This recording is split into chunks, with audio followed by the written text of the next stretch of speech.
On a warm and sunny Friday evening 5 weeks ago, I decided to kill myself.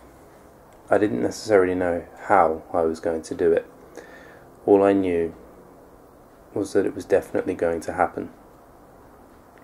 I have a mild nut allergy, which is getting slowly worse as I get older. On this particular night, whilst walking the 5 miles from Eastbourne to my house, I stopped at a petrol station and bought all of the nut-based products that I could see. Flapjacks, peanut M&Ms, a bag of cashews, and I ate them, hoping that my allergy had become sufficiently bad to close up my windpipe, killing me. Needless to say, it didn't work. I've struggled with depression on and off for 3 years, but this year it's got a lot worse. For the first time in my life, I've had to seek help. I went to see my GP, who reassured me that depression is a perfectly common illness and one that is no less treatable than the flu. There is a test that you can do to ascertain the severity of your depression. It's scored between 0 and 50. A score of between 40 and 50 means severe depression. I scored 42 for depression and 35 for anxiety. The frequency with which I contemplated suicide may have skewed the results slightly, but the depression is severe nonetheless.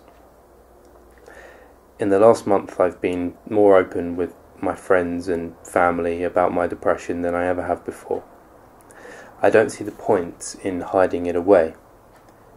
If you have a broken arm, you don't tuck it inside your jacket and hope that nobody notices. You get them to sign your cast.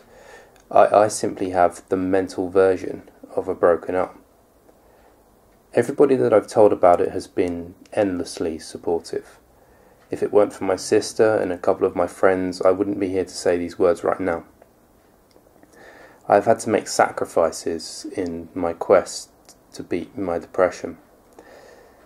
I can no longer park my bicycle in public places as my sister confiscated my bike lock. She had to. The more I looked at it and the more I thought about it, the more it seemed like it was perfectly designed to be a noose. I no longer drink alcohol. It only makes me feel worse. A drunken Tom is even more likely to kill himself than a sober one.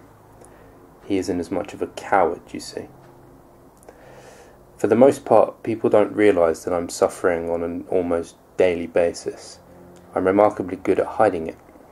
But there are times when I can't even muster the energy to talk loudly. My voice becomes a monotonous murmur.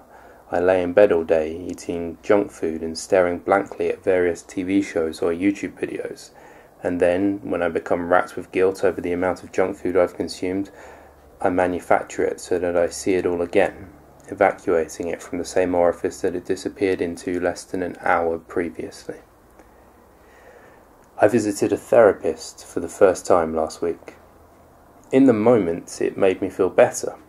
Here was a professional, someone with years of experience dealing with nutters, and they weren't laughing me out of their office, telling me to grow up and get on with it. They seemed genuinely concerned about me. It was only later, laying in bed and thinking about the session, that I began to feel far worse than I had before going.